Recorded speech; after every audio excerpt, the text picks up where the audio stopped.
Hi, Professor Gerald Friedman, Department of Economics, University of Massachusetts at Amherst. And we're here today to talk about how the crisis was spread by austerity. I might have said the crisis is renewed by austerity. But here we have Germany, Greece, the euro. And this goes back to, of course, the crisis of 2007, 2008, but also way back, 1957, even earlier. World War II, and the European project, the dream of a united Europe. Now, the dream had two parts. Europe was to walk on two legs towards unity. One leg was peace, the other was economic integration, political integration, economic integration. Stop fighting wars, work together to build a more productive economy. The peace side of it, well, Europe hasn't fought wars, unless you count the Balkan Wars of the former Yugoslavia. But France and Germany have not fought a war, and that's a great achievement. Let's not downplay that at all. They had three major wars in 70 years from after 1870. In the 70 years since, or 67 years since, whatever it is, they've been at peace. That's a great thing. But that said, the economic integration has proceeded a lot further. And it begins with the European Economic Community, founded at the Treaty of Rome in 1957. And then in 1991, in the city of Maastricht, in this great feeling of optimism in between the fall of the Berlin Wall and the complete collapse of Yugoslavia, the Europeans negotiated Treaty of Maastricht, 1991, which was to lead to monetary union, a single currency. There were economic advantages to the single currency, but there's a pretty minimal. It was really to be a political symbol. And more than a political symbol, it was meant to establish institutions that would force the different European economies together. Force them to all grow in sync and have based on a single central bank, a single interest rate, a single monetary system. It would force a single economic system on them. Basically, the idea is, and this was written into the treaty under the label of the convergence criteria. Countries were not allowed into the monetary union, into the single currency, unless they showed that their economies were converging. Because a monetary union would force convergence, since you cannot have prices diverging in the different countries, not for very long, if they have a single currency. If you don't have a single currency and prices go up faster in one country than the other, then the currency will change value. So if the United States has more inflation, Mexico has less inflation, then the value of the peso will go up, the value of the dollar will come down, and everything will balance. A single currency, if you have faster inflation in the United States than in Mexico, then Americans will stop buying stuff made in the United States. They'll start buying the stuff that's cheaper in Mexico, and the U.S. economy will take a hit. The Mexican economy will expand. To mitigate that, to limit the effects of that sort of divergence, the Maastricht criteria require that countries bring their interest rates together, bring their inflation rates together, and limit government spending in ways that would try to get all the economy, by the time the euro came in 2001, all the economies would be kind of close together, and it sort of worked. They were sort of close together in 2001. Close enough that optimistic people said, let's go for it. They wanted a monetary union. It was part of the whole neoliberal project of integrating financial and economic markets. And it was part of this whole dream of having a single European flag, a single European passport, a single Europe, said Europe would be great, a major power able to stand up in the world beside the United States, beside China, beside Russia. Yeah.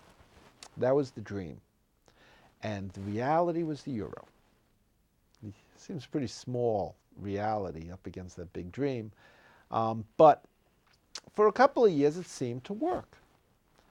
The periphery countries, Ireland, Greece, Italy, Spain, Portugal, European periphery, these less productive economies, economies that had higher inflation rates, more labor unrest. You add France to that list, and you've got countries with stronger, more militant labor unions and less effective collective bargaining than in Germany.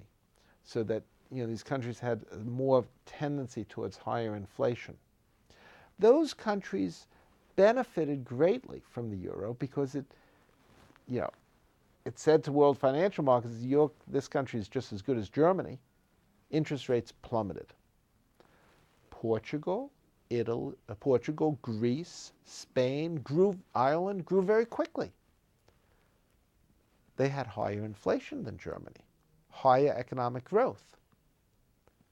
For a while, that didn't seem to be a problem. The Germans liked it because Germany went from having kind of a trade balance with these countries to having very high exports and very low imports, just like in the Mexico-US example.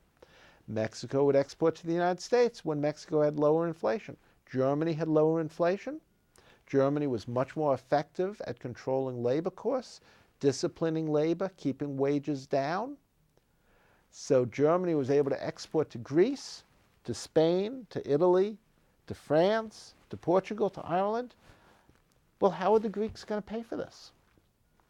How are the Spanish going to pay for all the stuff that they're buying from Germany, since the Germans aren't buying that much from them? Financial flows. The Germans, not only did they send Volkswagens, BMWs, machine tools to Greece and Spain, they also sent money. They deposited money in the Greek and Spanish banks.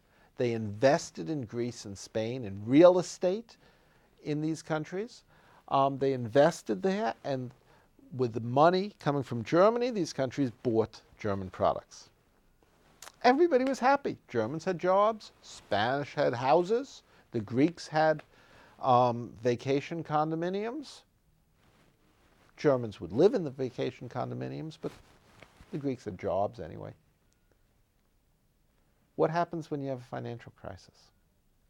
When Wall Street implodes, and as we talked about, the European banks suffer major losses.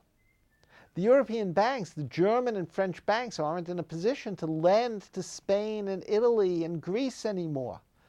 Suddenly the Greeks have to start paying, and how are they going to pay? They have to raise interest rates. They have to go and tell people, our banks are having a problem, a liquidity crunch. Well, when those banks start having a liquidity crunch, people start looking at the books and say, oh my God, you've been running these huge deficits. And at the same time, the economies of these countries are going down because they're losing these German financial flows. And unemployment's going up, automatic stabilizers are kicking in, and government deficits are surging. I mean, Ireland had no deficit before the crisis. Spain was running a surplus. And then they start going deep into debt through the operations of automatic stabilizers when the economy goes south. And then people panic. The Germans say, we are worried about our money. We want our money back. We lent you this money. We want the money. The money's not there. The money's tied up in Spanish real estate and Greek houses, Greek vacation homes. Where are you going to get the money? So the Europeans get together. The European Central Bank, if it was the United States and California and Florida had this problem, what does the Federal Reserve do? It lends the money to banks in Florida and California. Yeah. But in Europe, remember, political integration hadn't gone on as fast as the economic integration. You had a single currency, you didn't have a single government. So The European Central Bank says, well, we're not authorized to subsidize your banks. We're not authorized to subsidize your governments. So, austerity. A deal is cut. The Europeans, the Germans, basically, will send money again. In exchange, the Greeks have to do what the Germans say. And we have austerity imposed on the periphery of Europe to try to drive prices and wages in those countries down to levels that would be appropriate for the single currency, which means wage cuts of 20, 30% more in Greece. How are you going to do that?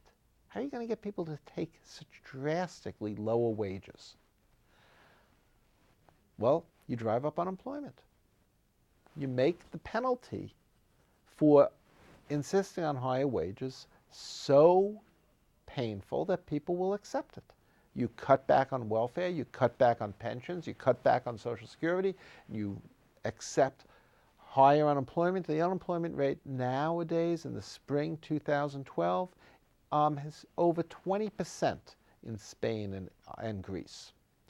For young people, it's over 50%. These people are being told, take wages dramatically lower or starve. That is what austerity means in Europe. In the United States, we can sit here and say, oh, well, that's their problem, not our problem. Glad it's not our problem. Well, it becomes our problem. Because when the Greeks stop being able to buy stuff from Germany, what happens to the Germans? Well, they close that BMW factory. When that BMW factory closes and Germans aren't making income, what do? More to the point, what don't they do? They stop depositing in banks, threatening another banking crisis, and they stop buying our exports.